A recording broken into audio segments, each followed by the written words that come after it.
रामायण महान भारतीय महाकाव्य का परिचय।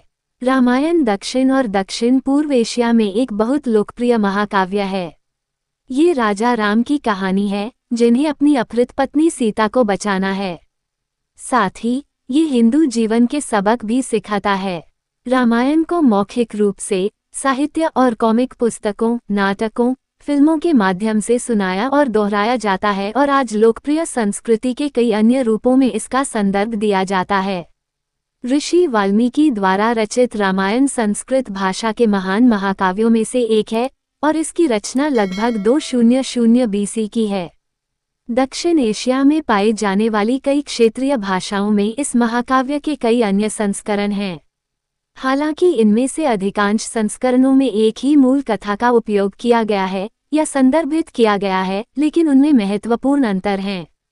यह विशेष रूप से इस बात के संबंध में सच है कि कहानी कैसे समाप्त होती है। नीचे देखें।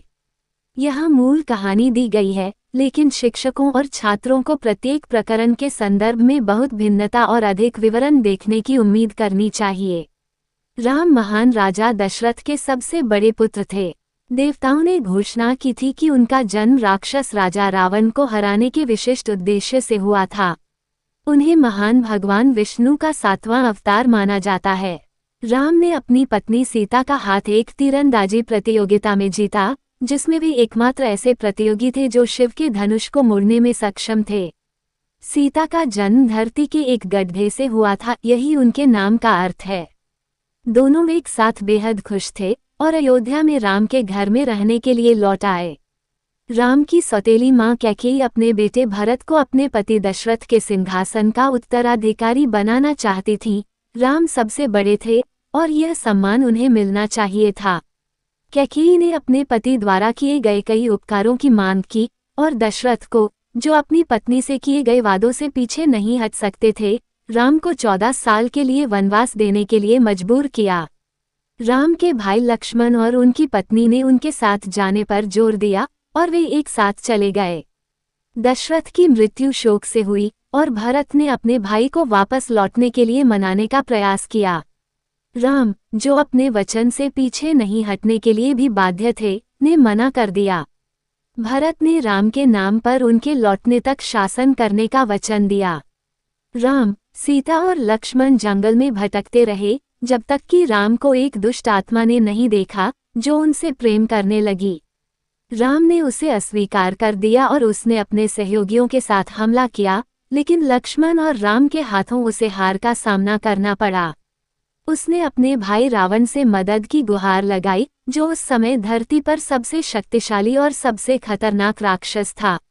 रावण ने राम की पत्नी सीता का अपहरण करने का फैसला किया।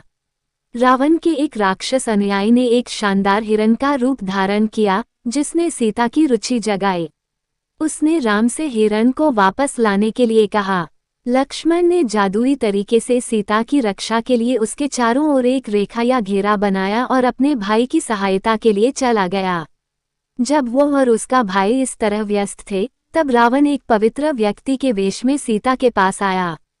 इस तरह से उसे सुरक्षा रेखा पार करने के लिए छल करके उसने उसका अपहरण कर लिया और उसे लंका द्वीप पर अपने महल में ले गया।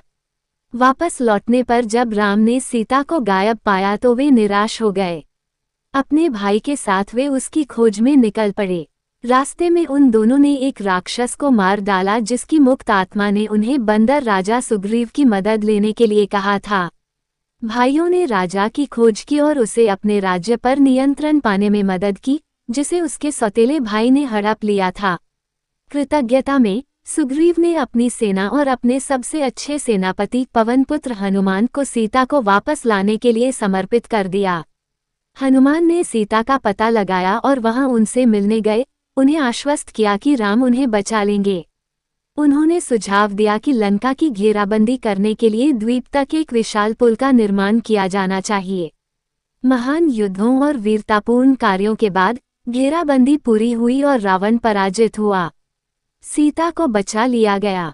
रामायण के कई संस्करण इस प्रकार समाप्त होते हैं। 14 वर्ष के वनवास के बाद सीता और राम अपने राज्य में लौटते हैं और राम राज्य की शुरुआत होती है, जो राम के शासन का गौरवशाली समय है।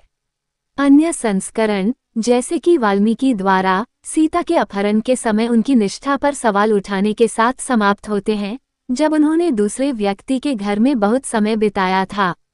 ऐसे संस्करणों में सीता अपनी निष्ठा साबित करने के लिए अग्नि परीक्षा देने के लिए अपने पति के पास लौटी।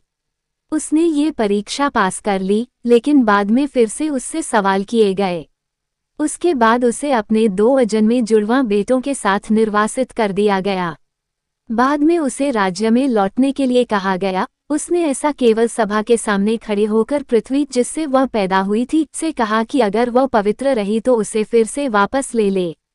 कहानी उसकी माँ पृथ्वी और उसके अंतिम औचित्य में उसके लीन होने के साथ समाप्त होती है।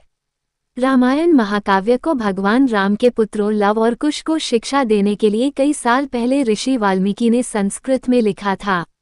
रामायण को कई भारतीय भाषाओं में रूपांतरित किया गया है। रामायण एक पौराणिक गाथा है और इसे बच्चों को पढ़ाया जाना चाहिए ताकि उन्हें अपने इतिहास और जड़ों से अवगत कराया जा सके। अयोध्या के शासक राजा दशरथ और उनकी 3 पत्नियों के 4 बच्चे थे, राम, लक्ष्मण, भरत और शत्रुघ्न।